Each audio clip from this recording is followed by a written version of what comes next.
She is the rock star of the aviation world, Vulcan XH558.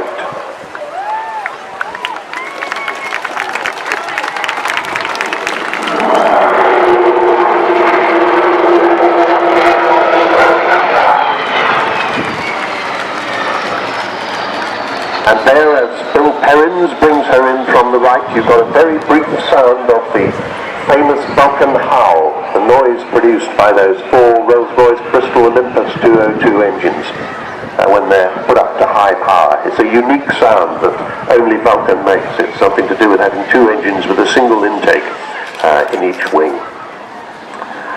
So, not only is she the rock star of the aviation world, she's the single most popular aeroplane in the country. Last year at the Farnborough Air Show, she was voted top by more than 16,000 Facebook people who were polled. They repeated that result at the Bournemouth Air Show a few weeks later. So she is immensely popular. Everybody loves her.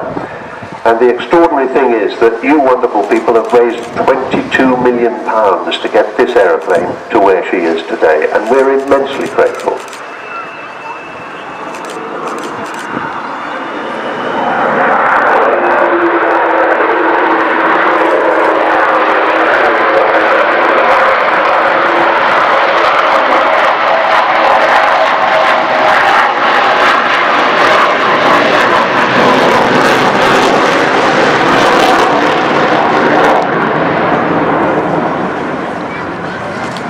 Perrins, then flying her today, sitting alongside him, Kev Rumans, and the third member of the crew, the air electronics officer, sitting behind the two pilots, facing backwards, Jonathan Lazari. They've got the wheels down now. She's not going to land, obviously, but we will get to see her fly by with all of those wheels down. There are 18 of them, if you want to count them, and we shall see her in various other poses as she comes by again. Fascinating to realise that the shape that was to become Vulcan was drawn on a scruffy piece of paper in 1946 by the same man who designed the fantastic Lancaster bomber, Roy Chadwick. And there is only 11 years between these two aeroplanes, the Lancaster and the Vulcan, but yet they look as if they might have come from different centuries. Here she is then, with the landing gear down.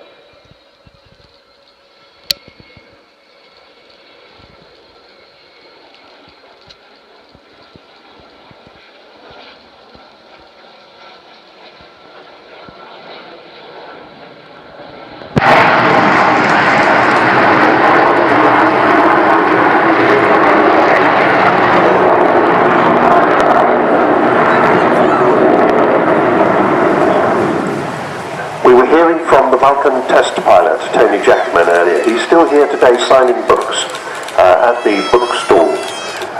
And he told us some extraordinary things about rolling this aeroplane, rolling it off the top of a manoeuvre, climbing up and then rolling at the Farnborough Air Show. He did that himself.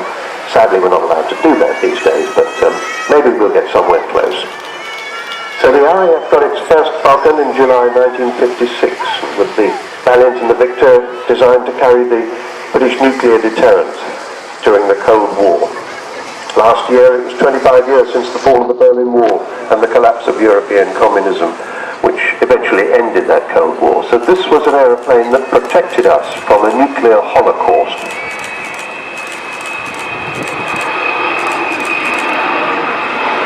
Bomb bay doors opening. You can see that enormous bomb bay. Of course, the bomb bay is the heart of the bomber.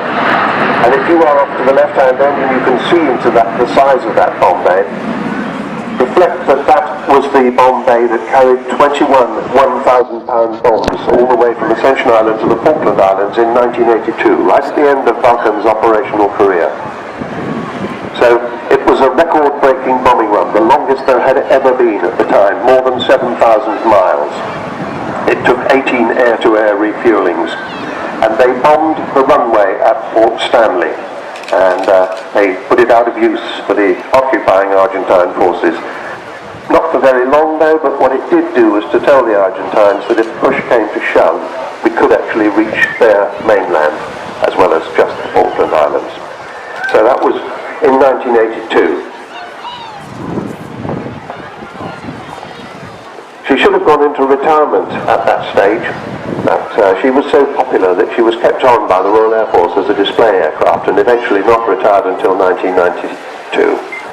And as she comes back in front of us this time, I think the bomb bay will still be open, but we can expect to see it close as she lines up again.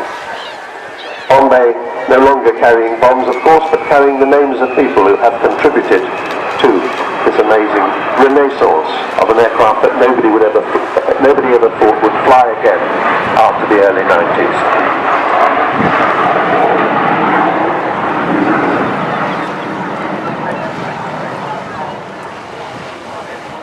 But in fact what happened was a man called David Walton bought this last Vulcan along with all the spares, and another man called Dr. Rob Fleming came along, and between them they got this flying again.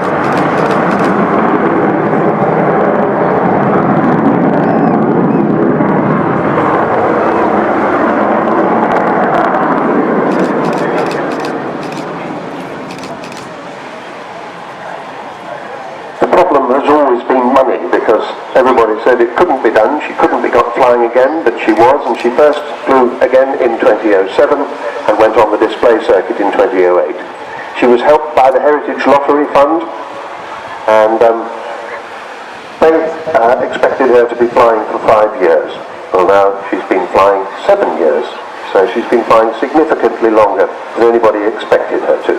This, as I said, will be her last season, not because of shortage of money and not even because of shortage of spares, but because the 3 technical authority companies have decided that they can't support her anymore. That's BAE Systems, Rolls-Royce and Marshall Aerospace.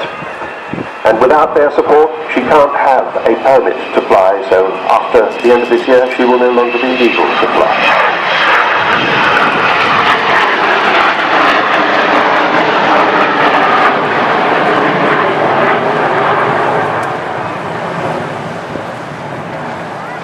Two pilots sitting up at the front, Kev Rubins and Bill Perrins, both fly they both fly 787 Dreamliners as their day jobs, but they're both extremely experienced display pilots.